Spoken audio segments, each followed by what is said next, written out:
Dead at 45? A new study suggests that career peaks can happen at any age. This is the focus group. It's the savvy side of 9 to 5. Listen. Bueller. Laugh. And learn. Negotiation. This is what you do in business. This is the focus group with Tim Bennett Staunch. and John Nash. Keep your clothes looking neat and clean. We're all business. Except when we're not.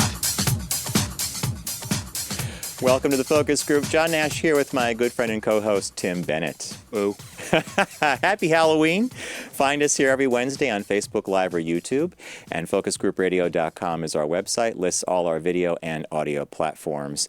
And we want to thank you for downloading and listening to Unbuttoned. That's our Tuesday show. It's about 20 minutes long. We tackle 3 topics, and I think that we classify that as news and politics, and this show is classified as business. Business. Doing stuff. business. So happy Halloween, Tim. Happy Halloween, John. My train was late today. The bridge didn't close? The bridge didn't close, and you had said that there was an issue in New Jersey Transit yesterday with screwing them. Hours. 60 Minutes about 3 years ago, I think it was, 2 or 3 years ago, did a whole story about the infrastructure, particularly from the rail from Boston to D.C. Yeah, tunnels, bridges, specifically were tunnel, In which we do love you and the rest of the country, but commerce happens here in the Northeast on the trains. We use trains here. And we fund the $30 train you take from Des Moines to Chicago because it costs us $100 to go from Trenton to Philly. To Philly, yeah. So anyway, the bridge got stuck open. And we should explain that there's one bridge, it rotates. Right. It pivots in the middle, and that allows ships to go. And it was built in the 20s. Yeah. And there's always a bolt missing or a part falls off, and the bridge almost closes like within an inch, and then the rails don't meet, and trains just sit. So anything going north or south to New York or south to Philadelphia, and then D.C. the rest of the country, Virginia, doesn't Florida, work. Yeah. So I'm sitting there, and they kept announcing there was an issue, and you had said your train was running late. And I just thought, and I shook my head because I was reading the headlines for the day, and I thought, what happened to that bipartisan agreement which this administration said they were going to work with Chuck Schumer and the Democrats to fix our bridges, our tunnels, our highways, our airports, our infrastructure. We're worried about some caravan that's thousands of miles away. We're worried about whether somebody was born with a penis or not, and I can't take a train to get business. And we're worried, and now we're going to be redefining the 14th Amendment. This whole you can't do citizenship thing. I don't think if. I told you this before. I have a friend of mine that works at the University of Pennsylvania where Trump says he's smart and where he went. Every time he opens his mouth, they lose money. I mean, this guy did nothing there, I'm guessing. Yeah. I mean, he's a total moron. Tim and I had a bite to eat before the broadcast, and we just sat at one point, we were talking about my mom is recovering from some back surgery. She's doing great, but she had a little minor misstep in physical therapy, and she hurt her foot, so it's going to set her back a bit. And we're talking about things like that. And then we looked at each other. We just didn't say anything for a second, and then you said, why are people spending and wasting time on anti-LGBT measures, anti-trans, caravans? Worrying about the marriage. list goes on and on. Let's worry about making a world-class country. Like, travel to Europe and check out their railroads and their infrastructure, right? Or, the horrible, hateful shooting this past weekend. And I know you're from Pittsburgh, and I have got a lot of friends in Pittsburgh, and just what happened at the synagogue, which has happened at churches and stuff before. And rather than, once again, showing some sort of compassion or trying to bring the country together, they should have had an armed guard. Yeah. Really? My niece is a teacher, and your mom was a teacher. And both smart, intelligent, strong women. And underpaid. Very underpaid. But by no means are going to brandish a weapon in the classroom. Whether they have a desire to. What are they going to carry in their purse? I mean, and it's always an AR-15. Mm-hmm. So, Yeah. I I'm going to capture that. So, No, but it just makes you insane because we become so numb to it. Mm-hmm. And the only one that's happy about this whole thing is probably the Saudi Arabians because they got off the dole for a little while. The Khashoggi. For killing Khashoggi, yeah. And then contrast that with yesterday I was working on the show and a proposal we were having put together for a client. And my friend Ed sends me, my friend Ed, Apple fan, sends me a text. He goes, "You watching the keynote or the live thing?" And I didn't realize they were doing it from Brooklyn, New York. Normally they do it out in California, so it was our time, the Brooklyn Academy of Arts. So I decide that you listen to music when you work. Yeah, so sometimes I'll have the TV on in another room. It's kind of one of those companion things, like you're not. So I decide I'll put that on in the background. I ended up watching a good part of the Apple. Really? Well, you're such an Apple Yeah, fan. and I was really excited about the new iPad Pro, which I'll probably get because mine's about 3 years old. Not that it doesn't work, but I love the new features. How of old's the new mine? one. Three. Well, yours is 3 or 4. I didn't get the one. You got the. Oh, then yours is 5 years old. You should definitely think of a new one. Mine's losing the battery charge. That's the only Yes. complaint I have with it. So I'm watching this thing, and here's something I'll say. Apple spends a lot of money on these presentations. I sat there and I thought, I wonder how much they spent on that one day. Why? The video, You the get one chance to make a good first impression. First Was it Tim impressions. Cook? Tim Cook spoke. He was He was here? He was the thread throughout the whole thing. Then they had different product Was he managers. physically here in Brooklyn then? Physically in Brooklyn. Wonder why I Beautiful didn't stop videos. Beautiful video, beautiful stuff. And I thought, I just started ticking off in my head the cost of doing this. Renting the space, the personnel, security, audio, video. It must be like an auto show. I was It has gonna to say be it like was when- probably somewhere between 8. I don't know how big the facility was and how many people they had watching, but to get just the mechanics of getting the room set up and then making sure that the text stuff can go out so that it's audible correctly. I'm guessing probably 800,000 to $1 million on the low side. I thought $1 million on the low side at least. And then afterwards, they make a lot of the new products available to journalists. So they have a whole really? nother room that you can go and touch and feel and play with stuff. But afterwards, I just thought, wow, but you are right. You never get a second chance at bat when you're launching a new product. You have to do it right. So they spend the money. But they did something that I love about Apple. They always remind you of why they do what they do. So they make watches and computers and phones and all this stuff, but at the core of it, their essential thing is we make products and services that allow you to be creative and allow you to be productive. So that could be anything, really. Right. It's they could make a toaster if that helped me to. I'm still surprised you didn't. The watch. Get No, the watch. No. I may never get the watch just to make sure that you stay surprised. I just don't. I like my normal I watch. saw someone with the watch on yesterday. Yeah. I think they were on, it might have been on TV, and it was up close. It was TV. And she was a pundit, and she was up close, and she was like this, making a point in her. Did it light up? And I thought, you could drop that and blow it up and probably read her message. Yes. that came in. John was laughing and smiling. And by the way, we have Garrett and John in the booth. As Tim says, the boys in the booth. Did you up, dress gents? up? Did you dress up today like Garth and Oh, that would have been funny. Wayne and Garth. Wayne and That Garth. would've been Garth? cool. Wayne's World. Messed Wayne's up. World. John always calls this place the Wayne's World of the Yeah, 2000s. Yes. you boys trick or treating tonight? of course. Definitely. Do you really? No. Although I did think it would be fun just to hit your one block and then go home and munch out. You know. Because he could put a mask on. He's the size of a child. So. Yeah, I'm a little guy. I can pull it off. Garrett. Did you guys, when we went out as kids, we used to have to dump our bag out, and then we had the parents observe, and any loose thing that wasn't wrapped got separated out because there could be a razor blade It'd in be it. laced with LSD. Laced with LSD, or there could be a razor blade. And I'd be like, one year I got a beautiful little apple, and I'm like, it came from the old lady down the Beautiful. road. It was red. It was like a red, delicious apple, right? Shiny. And my mom goes, you can't have that. And they start looking at where did they slide the razor, and I'm like, it came from the old lady down the Which I said road. no kids ever happened to. When we got apples, they went right back at the house. One of my favorite houses, this woman used to run out of candy, and then she used to have bags of pennies. She used to give Ziploc bags of pennies out, which My I grandmother did loved. that. And my grandmother also, I think I told you, my grandmother in Canada, Nova Scotia, she had on her door a mark, pencil mark, and if you were above that, you got nothing. Is this Bob talks about your Canadian grandmother a great deal, particularly because as she approached the end of her life, she gave everything away. Everything away. And she was left with a table, a spoon, a bowl, a chair, and a cup. When my grandfather died, my mom and dad went up, and all she had left in the living room was a chair for her. And my mom and dad and then my dad's like, "Where's Dad's car?" I gave it away. Where's? They retrieved the nice watch I have out of the garbage. I mean, We somewhat we never asked her for any, like we would never say, "Oh, Grandma, I would love that. I'd love to have that." We just weren't raised that way. But we look back on it now and say we wish we had, because she just assumed we didn't want anything. She had one of the surviving things she had. She was born that actually raises a point. If you had two things, what would they be? So she was born and raised in England. Until she was little, and they immigrated to Nova Scotia.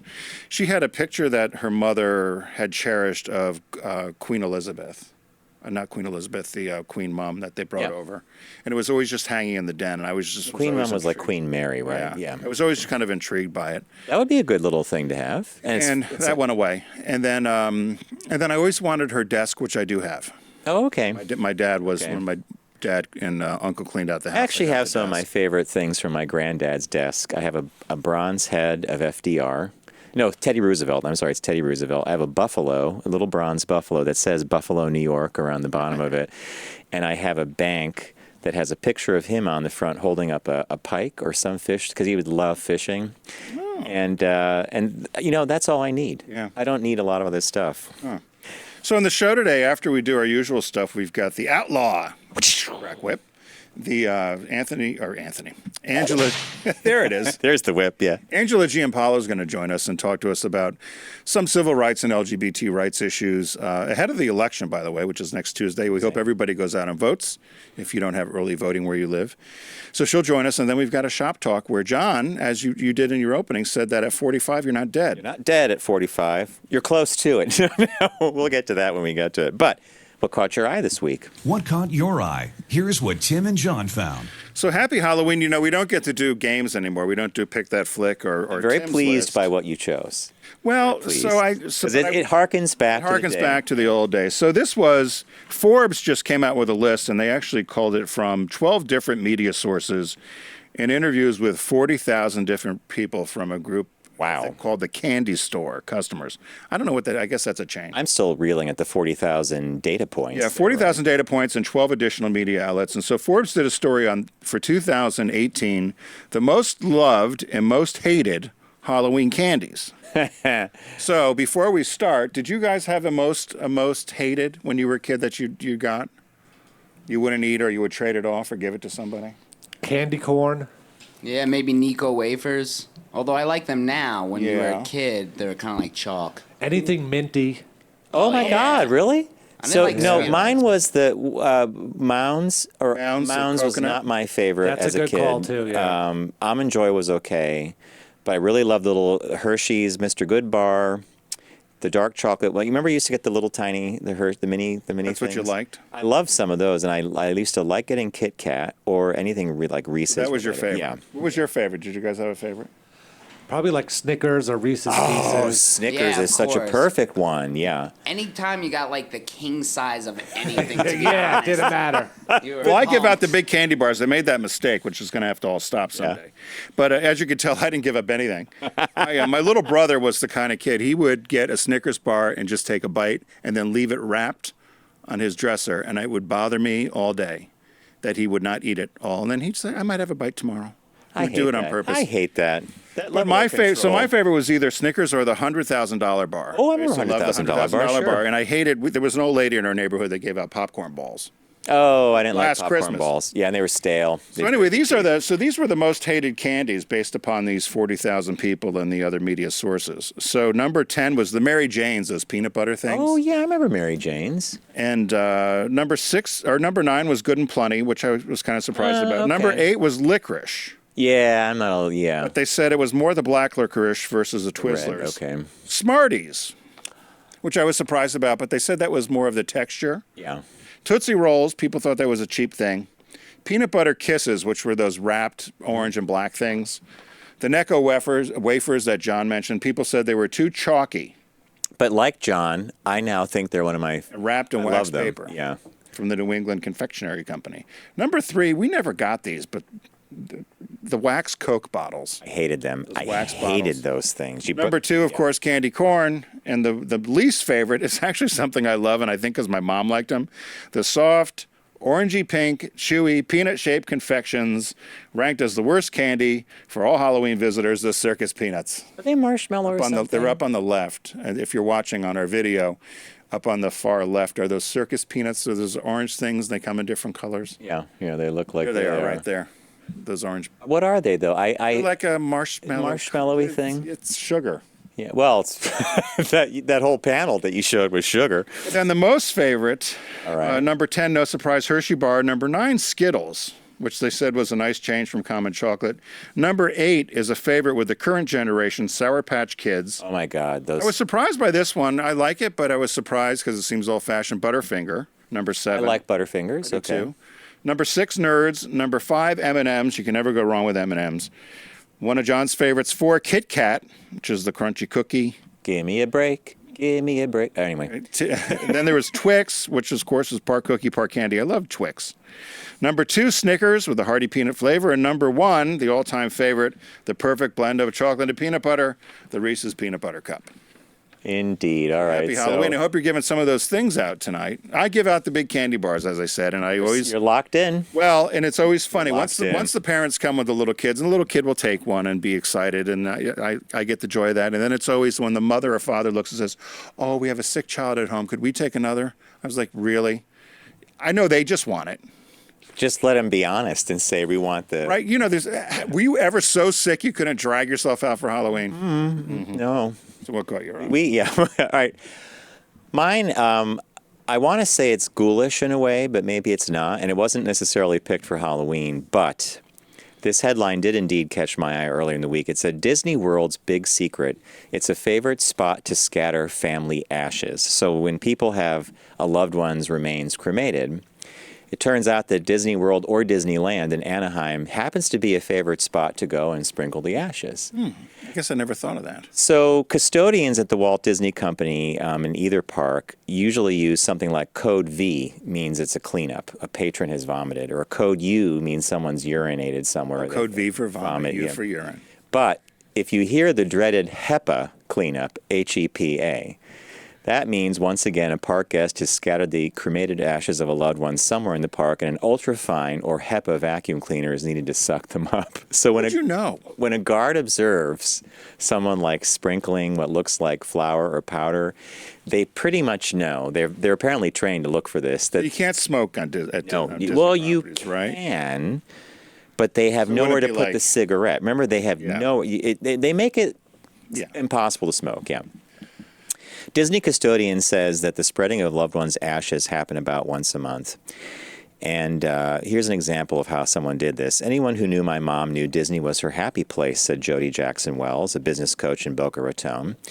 She smuggled a pill bottle containing her mother's ashes into Disney World. Once inside, she spread the ashes on the platform of a ride called It's a Small World. It's a Small World. You remember that? You ever been on that ride? I don't know if I'd spread anybody's ashes there. And she spread them near a head-spinning bird, a little robot outside the ride. And the mother used to always laugh at that bird. Aww. Later in the day, overcome with grief, Ms. Wells hopped over a barricade surrounding the lawn outside Cinderella's castle and began running and dancing, flinging the ashes in the air because she was overcome with grief. HEPA cleanup, HEPA cleanup at Cinderella's castle. You know, I never thought of it. I guess this would be a very Isn't this? popular thing. Yes. So current and former custodians at Disney parks say identifying and vacuum up human ashes is a signature and secret part of working at the happiest place on earth. It is grisly work for them, but a cathartic release for the bereaved. So Haunted Mansion is another big place. In fact, one guy says the Haunted Mansion probably has so much human ashes in it that it's not even funny. Now, when you think about this, right? Like, next time you go to the Haunted Mansion and like something blows up and there's You dust. probably in the would air. want to be in Space Mountain. I liked Space Mountain. It was an indoor roller coaster. You been on it? Yeah, it was a lot of fun. Do you want your ashes spread anywhere?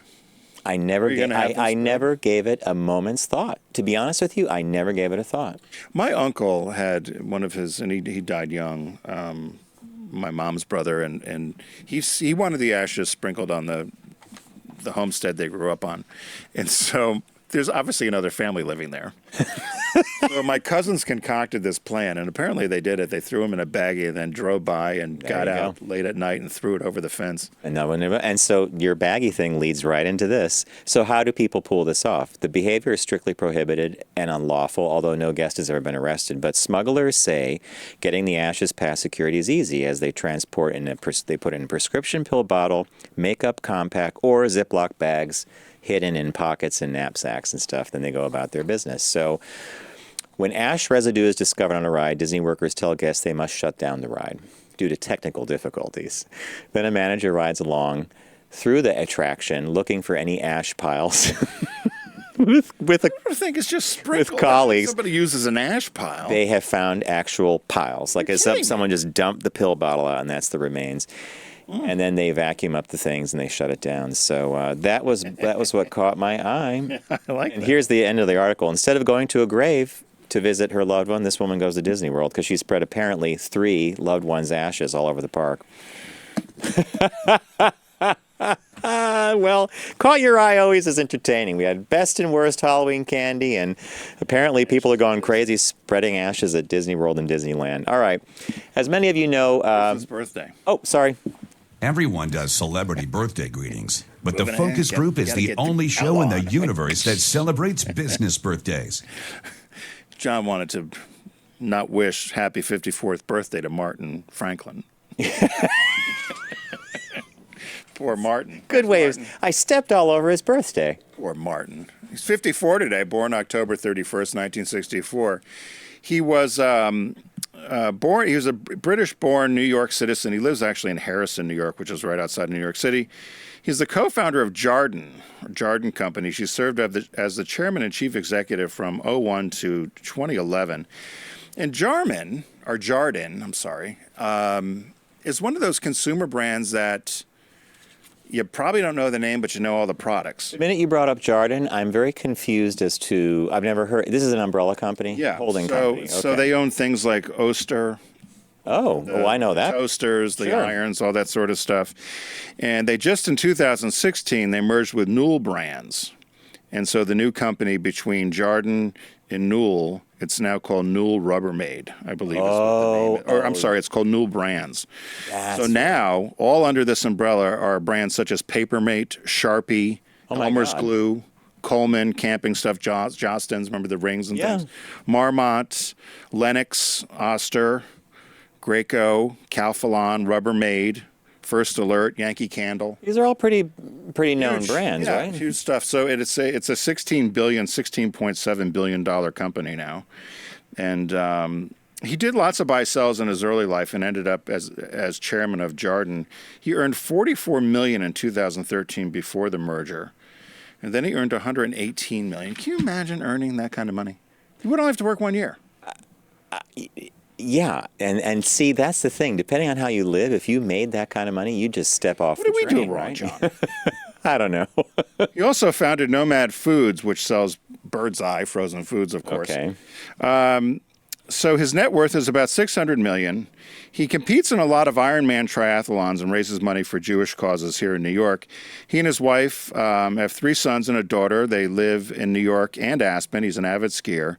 He also competes in something called ultra marathons. Is that longer than 100 and... Yeah, they do other stuff. So it's swimming, running, riding. So, yeah. Okay. And I think the distance is further. And I thought of you because he said, I have my best ideas on a bicycle or running over a mountain. Happy birthday, Martin Franklin. Well, I should never have stepped on his birthday. We have many things in common, right? Well, he says he gets his best ideas when he's out doing that sort of thing. But when I saw Jarden, it popped up. When his birthday popped up, I didn't really know him, and there was not a lot written about him. And then I had to go to Jarden, and then you found out about it. But All he's the done an awful companies. lot. He went to the University of Pennsylvania, so unlike Trump, he seems to be smart. And he did an awful lot of buy sells and so forth. What? You know he's smart because he's not telling you he's smart. If somebody tells tell you you you're there's smart. something, then they're not that thing they're telling you. I'm just going to say it that way. Does that make sense? We had more people watching that inauguration, period. Then you know there's 5 people and they're going to Photoshop the rest. The most successful president in the history of presidents, period. I'm a scary, brilliant genius. Yeah, see the I got a pattern. lot of smart words. See the pattern. If you tell someone you're one way, you're gonna bet you're another. All right, now we can go into. Many of you know that Deep Discount is a partner of ours here on the Focus Group. We're really glad to be working with them. They've been with the show for quite a while. And thank you, John, for putting up. John found this great thing. If you watch the video, there's a shark that actually swims in, does a little. He's a nasty one. He's got a lot of cuts and bruises from It's fighting tough with being a other shark. sharks, probably. And it's Sharky the shark. We learned from our marketing friend Lauren that, in fact, the shark's name is Sharky. Sharky. Arr, Did you see, by the way, they found a shark up in the Arctic that lives to 400 years old? Really? Yeah. 400 years old? Yeah, 300 to 400 years old. Wow. Yeah, I was shocked. That by it. is kind of crazy. It was going Okay. to be the caught my eye, but maybe next time. So you go to focusgroupradio.com, look for the shark logo, R, with the sunglasses, R, off to the right, click on it, and go start shopping at Deep Discount. It's a site-wide sale, one of our favorites. Tim and I get to roam the range. We get to go off-road and roam the range. In fact, there, John, there it is right there at the top. Rock'em Sock'em Robots was up there for a second. They still rock. Remember Rock'em love Sock'em Rock'em Robots? Sock'em Robots. And you knocked my block they are. off. There they are. So it's a you could get everything at Deep Discount. There's games, toys, movies, books, TV shows. So site-wide sale. Everything's on sale. Start your shopping. So go ahead. What did you pick? So I this week? picked something that was never on DVD before. So it's the Smart Alec Rabbit, Bugs Bunny, and it's a DVD of Air. It's called Air Extraordinaire. Hair Extraordinary. Hair Extraordinaire. H-A-R-E. Okay. On DVD, and you can get it for under $15. It's $10.83. You save almost 30% if you go get it through Deep Discount. And it's got 15 shorts. And what I've always marveled about Bugs Bunny, and you being an animation fan and animator, about how these were just all drawn. Hand drawn. And it's amazing when you watch them. But I've always, as a kid, I loved Bugs Bunny because I thought he was kind of the Lucille Ball Totally. of cartoons, because he was snarky, he was scheming, he was cunning, and he always figured out how to get out of trouble. And You it was loved- totally Lucy. You loved him, and you also love one of my favorite other characters. Foghorn Leghorn. Oh, yeah. I say, whoa! But like that was one of my dad's favorites too, by the way. Yeah, no. So anyway, it's So are these shorts? Are these like a collection of the So most? this is a collection of famous? the 15 that are most known for. So the one, remember, where he goes to the hairdresser. There's one where he's the bank robber. There's one where There's he's the the chef. opera one. Yeah, the opera. So these are 15 of those. They said they'd never before been on DVD. It's the sort of thing, again, you're not going to find this if you're you might find them poking around on YouTube, but they get taken down a lot. But it'd be great if you, I just think they're a great classic thing to have for your I collection. love it, and I have a Looney Tunes collection we pop in every now and then, and the it's fun color to is, have, yeah. they look way better than we saw them on TV when we were kids. I picked a cartoon as well, and I didn't think we would end up in the same funny. spot, but mine is different. It's from 1994. It's the first children's show, but adults, trust me, you'll watch this and you'll laugh. It's called Reboot, and Reboot was a Canadian production that we saw here in the U.S. in '94. It takes place inside a computer. The villains are the evil Megabyte and Hexadecimal. Did you see this? I loved it. And one of the women who was the defender of the computer was Dot Matrix. So all the names of the characters come from computery stuff. It's one of the first fully 3D animated shows that they made for kids on TV. It ran for a couple years. It's beloved by a lot of people, and they have the entire collection, which is very hard to find in one spot. I think it's $54 for the set at deepdiscount.com. So if you are a fan of smart animated storytelling, like there's layers, like a Bugs Bunny cartoon works for kids. Yep. There's a whole other thing going on for adults. Reboot's the exact same way. And the new release this week is The Princess Bride on Blu-ray from the Criterion Collection. I'm sorry to say I've never seen The Princess Bride. Okay, You? the reason I was amazed at this, I wonder why it took so long, for Criterion to pick this up. This is held in super high regard by a lot of people, The Princess Bride. Yeah, no, I know it is. Carrie Elwes, Robin Wright. It's a Rob Reiner. Rob Reiner's directing the film. Wallace Shawn's in it. Andre the Giant, Mandy Patinkin, Christopher Guest, Peter Falk, Billy Crystal. It is this really tongue-in-cheek take on the old fairy tales, right. and it's people remember this movie. They remember what age they were when they saw, and it's one of those beloved pictures. I think you might get a kick out of it. A lot of it's a little slapsticky and tongue in cheek.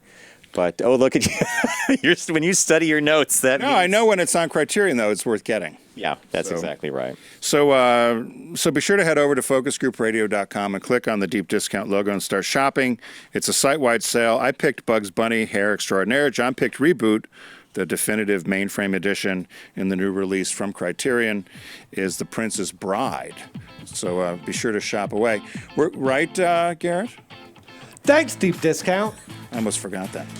We're going to take a quick break. Stepping on the birthday, doing all the things. We're going to take a quick break. When we come back, we've got our Outlaw segment with Angela Giampolo. She's going to talk to us about what's going on with some LGBT and civil rights in our country right now. So stay with us. We'll be right back.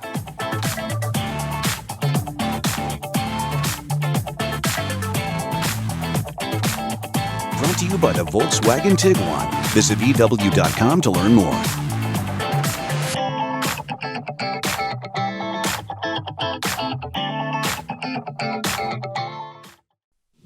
Focus on the savvy side of 9 to 5 with the Focus Group. Try, really try. Listen, laugh, and learn with Tim and John. I never try anything. I just do it. Welcome back to Focus Group. John Nash with Tim Bennett. FocusGroupRadio.com is the website where you can find out all about the show. And most certainly continue to download and listen to Unbuttoned, which is our Tuesday podcast. Joining us now from Philadelphia is Angela Giampolo. She's an attorney, a legal expert, author, entrepreneur, and an activist. How do you get all that done in a day? We don't know. But for us, she is the outlaw. And Garrett, got the whip crack. So Angela, that's designed for you. Welcome. Good to see you. Good to see you. Hopefully you can hear me this time. You're perfect. You're coming in loud and clear. Welcome. That nice blue background. Got a good background for Skyping, yeah. So Angela, you come on to talk to us about some things that are happening in the realm of legal and legal issues surrounding the LGBT community. Sometimes it's international. More often than not, it's here in the U.S. You are well known for a blog that you do in Philly. It's the Philly Gay Lawyer, and you just did a piece for the PGN that we're going to kick off with, and that was the notion of having a post nuptial agreement, which is different than a prenup. Correct. Hence the post. All right, the next article.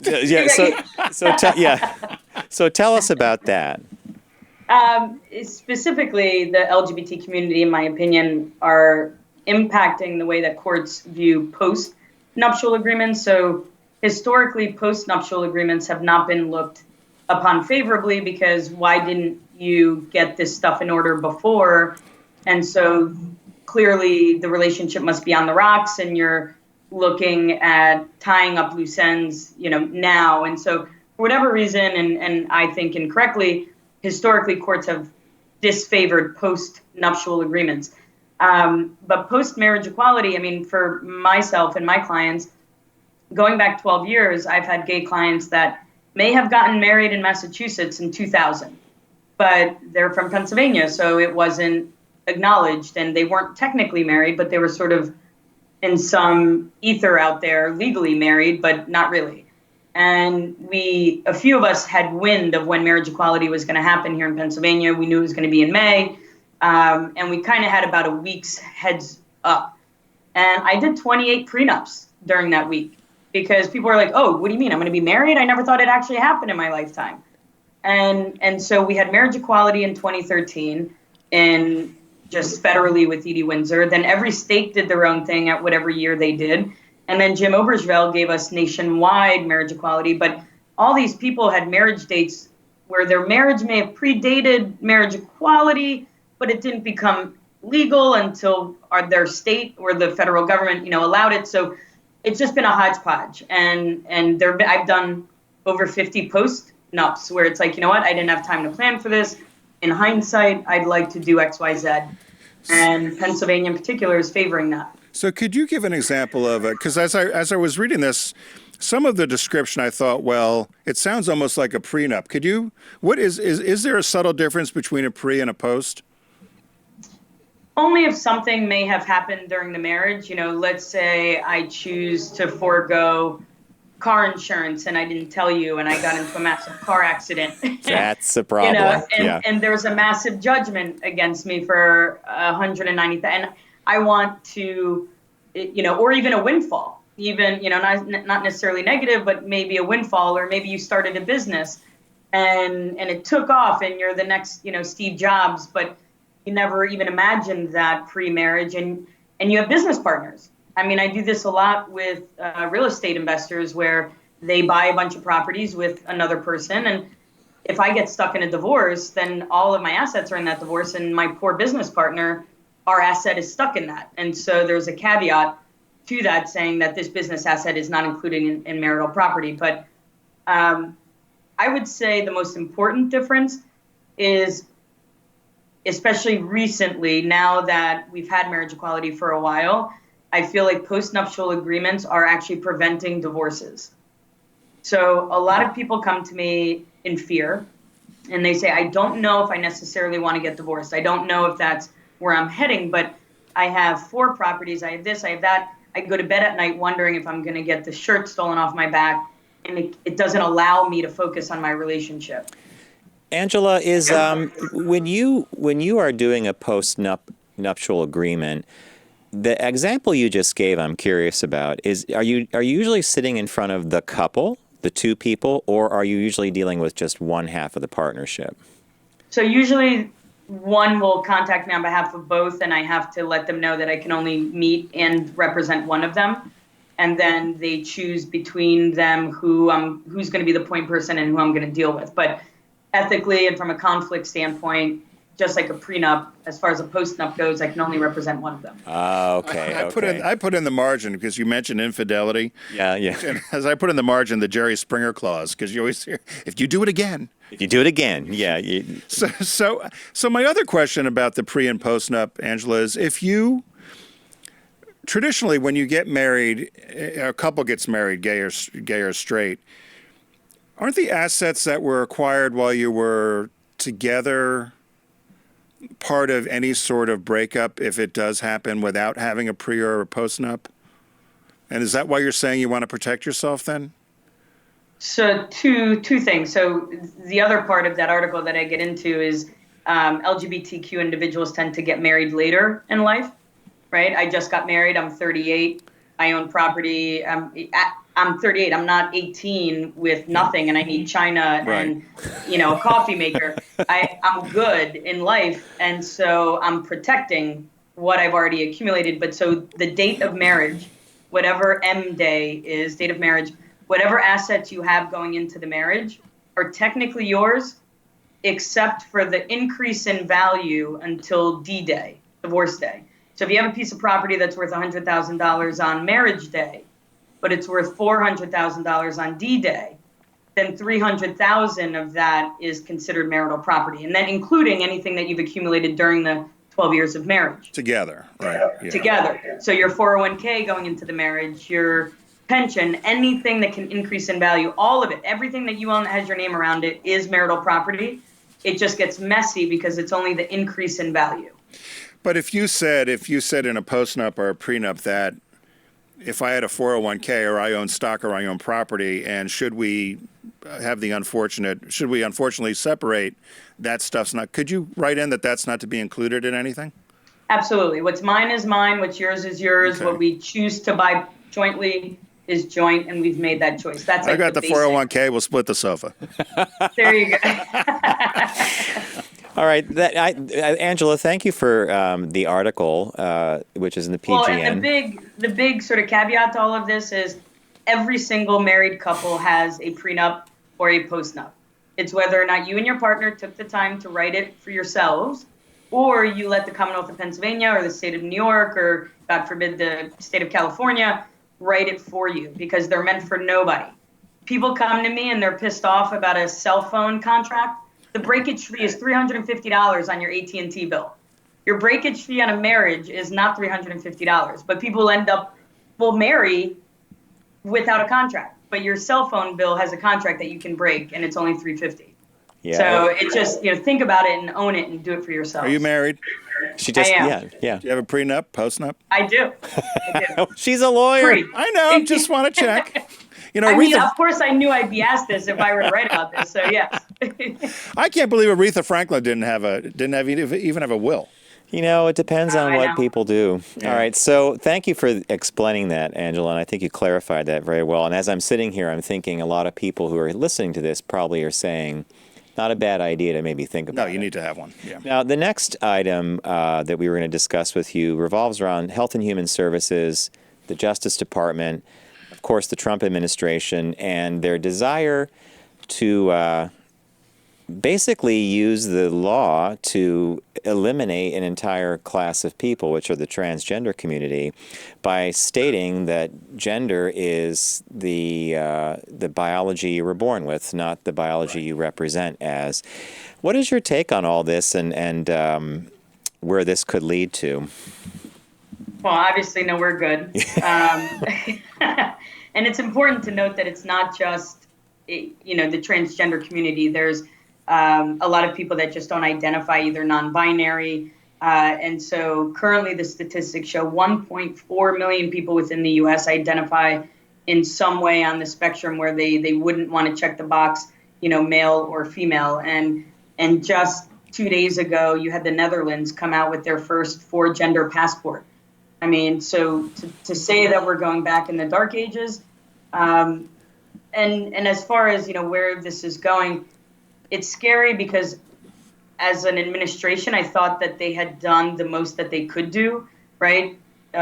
Reeling back any progress we had in Title IX in schools, health and other healthcare, being able to have sex reassignment surgeries covered by Medicaid and Medicare, all of that being rolled back, but down to putting gender in the law for the first time in the history of our United States.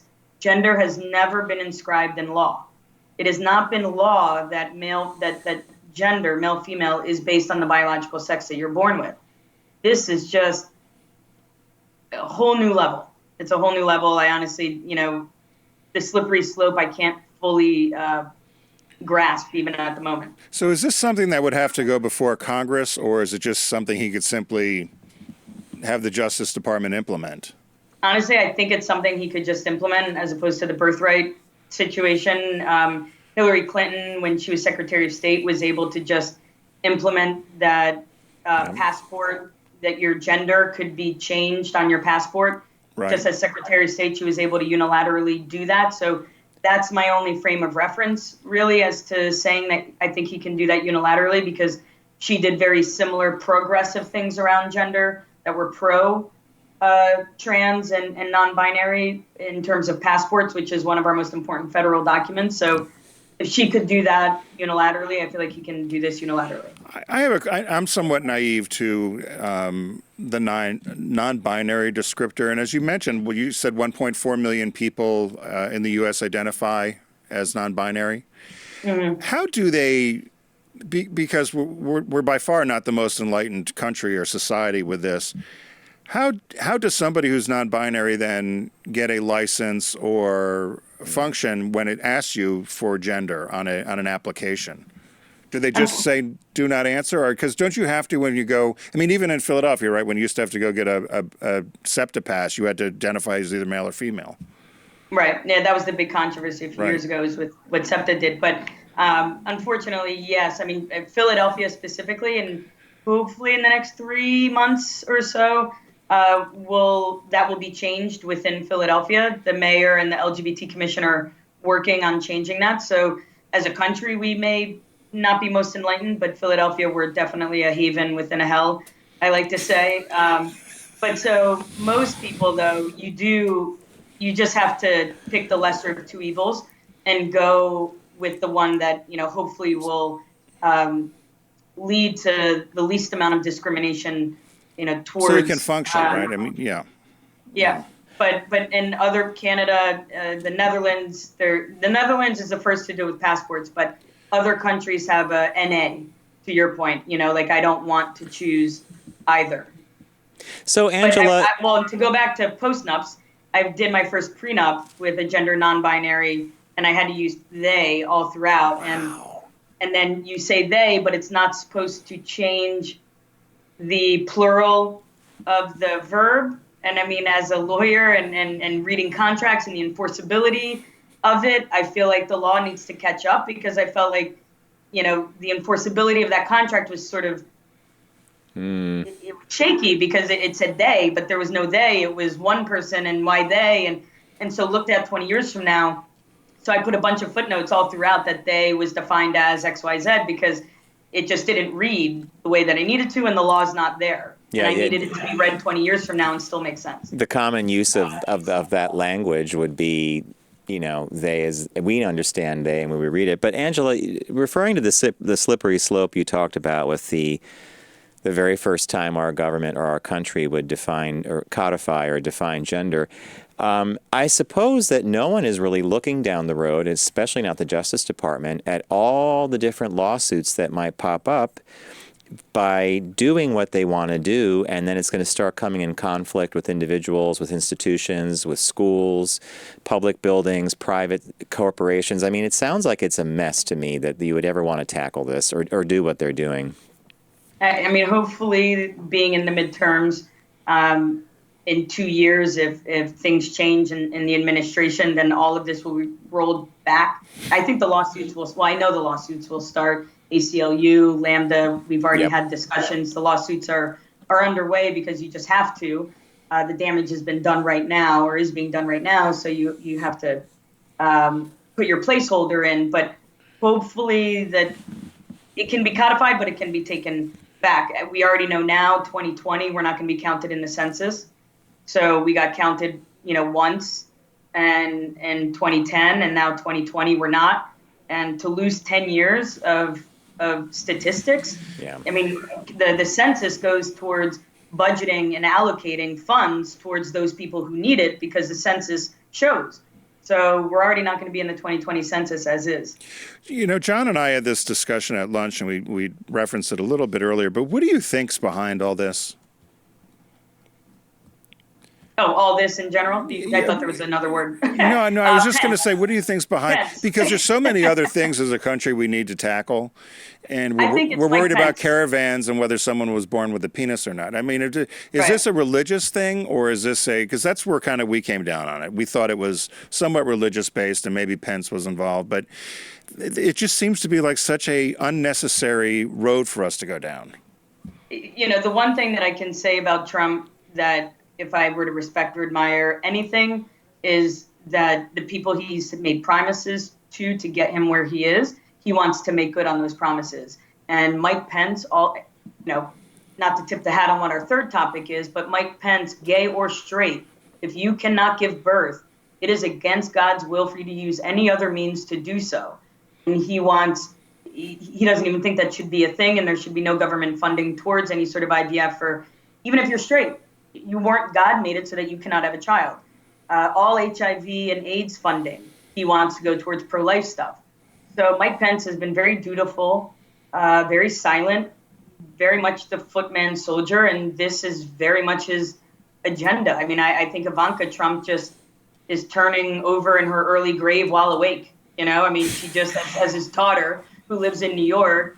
I mean, Hillary Clinton was at Trump's wedding. I mean, this is just such an about face that really has nothing to do with his administration so much as the people behind him, the stakeholders that have asked for certain things, and he must deliver. Yeah, I'm with you, Angela. It's definitely the checking off the list and making sure that everybody that supported it gets what they want out of it. And unfortunately, the Christian right, and it's funny to put those two words together, Christian and right, because this is very Christian wrong. Right. But that's moving, a T-shirt, Tim. John, that's a T-shirt. Christian wrong. Christian wrong. Angela is a business here.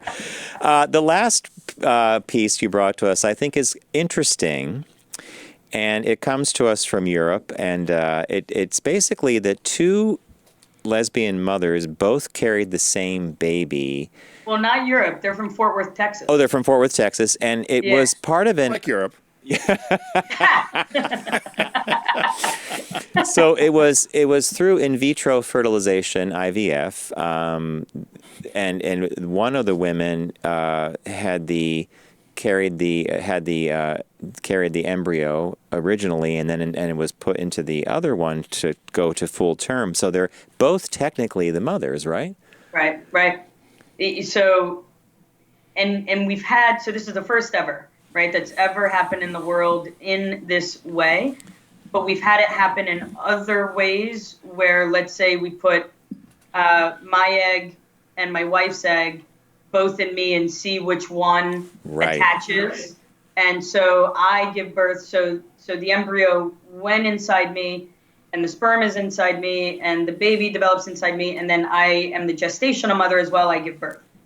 But instead, they used one mother as sort of almost like a surrogate, if you will, for two gay men, right? But instead of that surrogate being the surrogate that also gives birth, they then shared that role with the woman who ended up giving birth. So the DNA is the one of the surrogate, and then the gestational mother is purely the gestational mother, but she got to experience the 9 months worth of pregnancy and carrying and speaking and singing and classical music, and they have a bond unlike the DNA woman does. You know, that I've seen interviews since, and the one that gave birth was worried that because it had the other's DNA, that she wouldn't feel as attached to the baby, but really the baby is like obsessed with, you know, the vehicle that brought him alive. So from what I heard, the doctor said that it costs less than traditional, which is key. And then from my point of view, my adoption fees, an estate plan and a second parent adoption is $5,000. No adoption necessary. They're both mothers. No adoption necessary, and the IVF procedure was less. So how can that? So how do you go over that hurdle then? You're both being mothers. Like how do you explain that? Yeah. Right. Are they both on the birth certificate? I mean, how is that? Well, they're both on the birth certificate now, right? By virtue of being married. But so let's say we did it the traditional way, where I give birth and it's my embryo, my egg, and a random sperm, and then my wife is not in any way legally attached to that baby. She's a step parent by virtue of being married to me. Right. We're married. It would be like if we met and the baby was 13. No different. It came out of me, and she's not in any way biologically attached. So what I do all day, every day, is I do the adoption of the one that is not biologically related and did not give birth. But no matter what, by virtue of being married, they're both on the birth certificate. But I have another article we can discuss, which is birth certificates are not decrees of parentage. Only an adoption can do that, or this new really interesting double mommy way. Yeah, it's fascinating because when you sent us the article, you're right. A normal IVF procedure costs about $30,000. This was about $15,000. And it's just fascinating to me. And then no adoption fees. Yeah, and my mind went right to what you were talking about, which is because of they both shared biological components and necessities for this birth. You would, if you heard the case all the way through, and you patiently, it was laid out, you'd be like, they're both the mother. I know that they are by virtue of marriage, but also by virtue of the biology of it, it's kind of fascinating to me. It really is, and you know. Yeah, I just was wondering. Do you think it's going to be common? It's the first time ever in the world, but you know, to John's point, this was not in Europe. And I just got back from a conference in Fort Worth, Texas, and I was in the hotel room, and CNN was on, and I was like, oh my God, am I in Texas? And IVF between lesbians is interesting.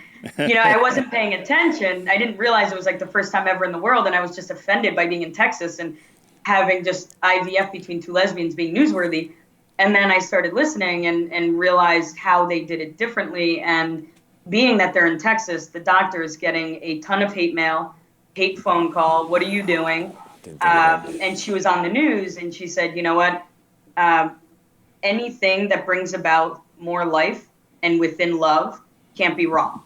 And all I did was bring about love in a way that would strengthen the relationship, because to John's point, both feel invested. It's not like one just swiped a credit card for $30,000 to bust out a baby. They are both in some way invested biologically and emotionally. And I think that'll help the relationship moving forward. And obviously the baby's born in love. So I hope it does become more common. Oh. Well, thanks for joining us. 3 great stories this week. And thank you. And we had no audio issues. I know, it's good. The gremlins stayed away. So it's our Outlaw segment with Angela Giampolo. Oh, there it is. I want my caricature, John. Where's my caricature? We got to do a caricature, and it's got to be like a Indiana Jones kind of thing. Now maybe a Fort Worth sort of theme. Yeah. And you can learn more at giampololaw.com. Giampolo. Did I do it right? I've been called worse. Yeah. And of course, you can always find out. We have Angela's picture on our Facebook page, which is Focus Group Radio. And of course, the audio of this broadcast will be posted on Saturday mornings as well. So thanks for joining us. Happy Halloween. Oh, yeah, the gay high holy day. I can't believe we haven't discussed this. I'm going to be Elle Woods from Legally Blonde with my little chihuahua. Are you? Oh. What's your chihuahua's I'll name? send you photos. Did we ask you what's your chihuahua's name?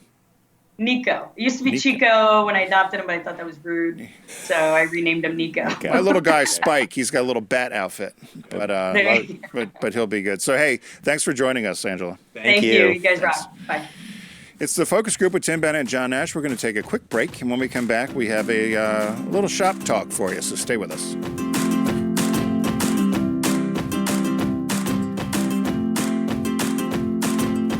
Brought to you by the 7-seater Volkswagen Atlas. Life's as big as you make it. Visit VW.com to learn more.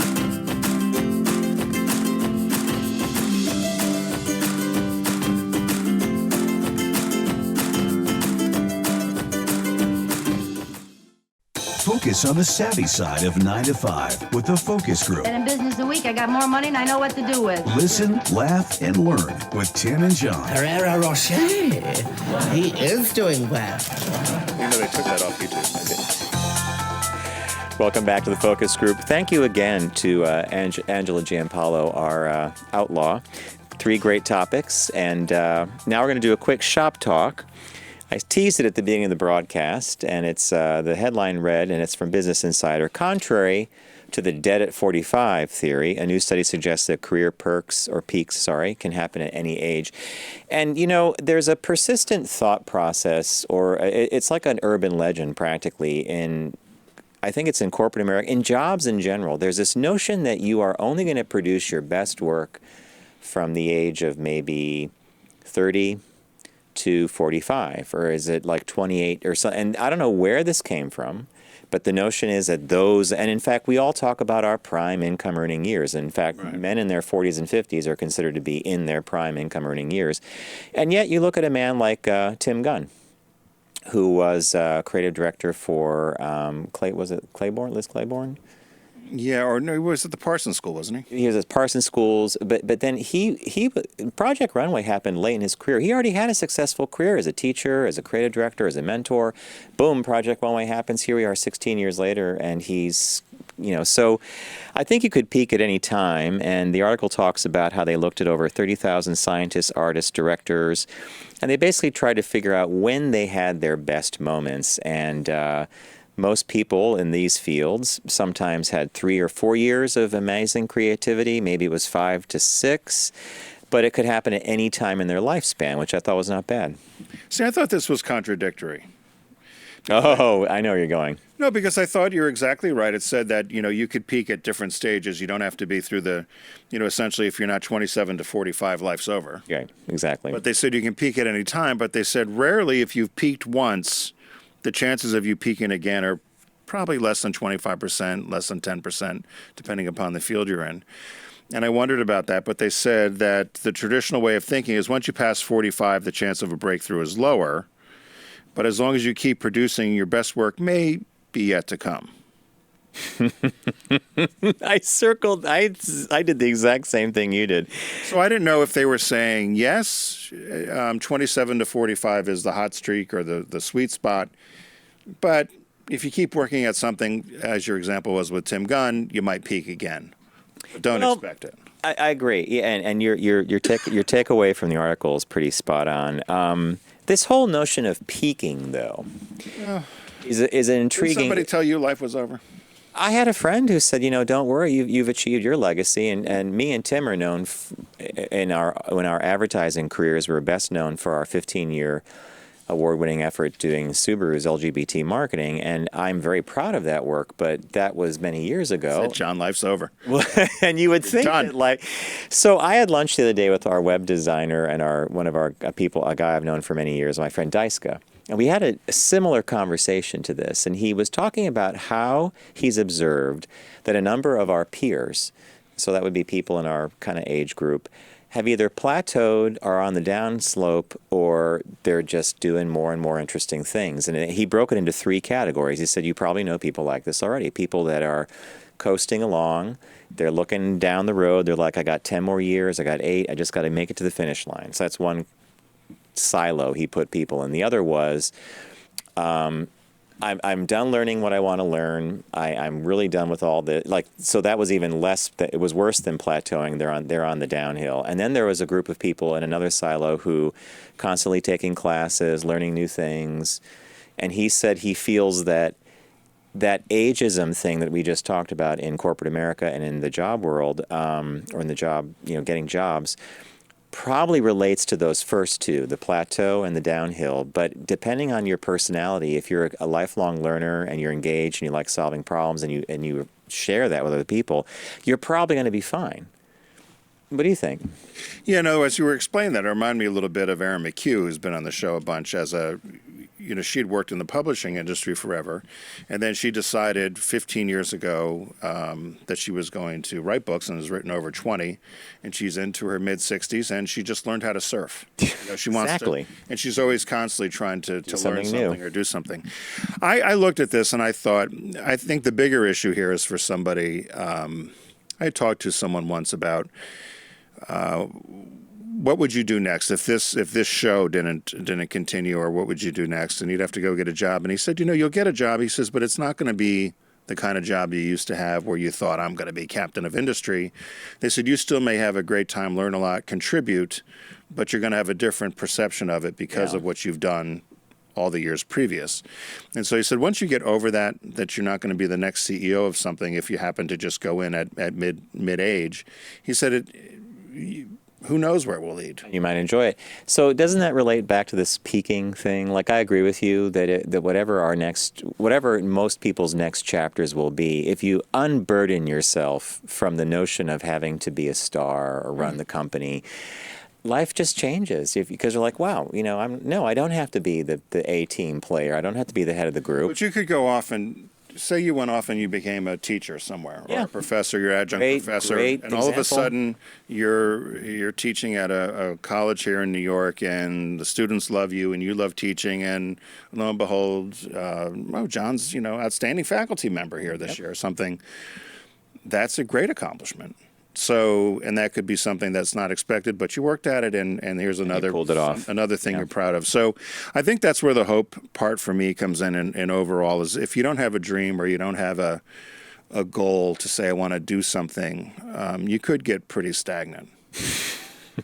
And trust me, this culture that we're in allows you to become pretty stagnant pretty easily. There's a lot of distractions that can easily keep you off the road of even developing a dream, frankly. And a dream could be something super simple. You can say, like my older sister just completed a whole course in flower arranging. Yep, I love this stuff. Did you see the one yesterday? It was her birthday yesterday. Yeah, and she's posted all these great pictures of her flower arranging abilities, and she's had a ball. And it looks like she could work she could work at a florist. I was thinking, I have a friend of mine from college who's, I would say, is probably more of a mentor. Retired surgeon, was on the staff at Harvard, and taught there as well. But he was a heart surgeon, and he started painting. And the paintings are great. And again, I mean, he might get excited by just saying, I'm going to have a little art show at the local craft fair and sell all my artwork out, and that's given me more joy than maybe something. It's like when your mom did her photography exhibit. She had the best time at that little opening. She had a whole career as a teacher. Right. 2 master's degrees. I don't know how many kids she taught and lives she changed, but that little gallery show meant the world to her. And that's what I think is important, to have those sort of things. And so that's my bigger takeaway from it. But I thought there was somewhat contradictory of life's not over, but don't. But it's over. Chances are it's over. So, hey, we want to thank you for joining the focus group today. We have a laundry list of things you need to do. Be careful tonight if you're watching for Halloween. Boo. You have to set your clocks back on Saturday. Fall back if you're in the 48 states that do that. I think Arizona and Indiana don't move their clocks. And vote on Tuesday, because we'll be talking about it next week. And next week we have Aunt Barbara joining us. Yes. Tupperware maven Aunt Barbara will be back to join us on the focus group. Thank you, John. Thank you, John and Garrett. Thanks to our friends at Deep Discount. And thanks to our friends at Volkswagen of America. Head over to VW.com and find the car that fits your passion or your desire. That's a little bit too goofy. Or if you've peaked. Find the model that fits your personality over at VW.com. Don't text and drive, arrive alive, and we'll see you next week.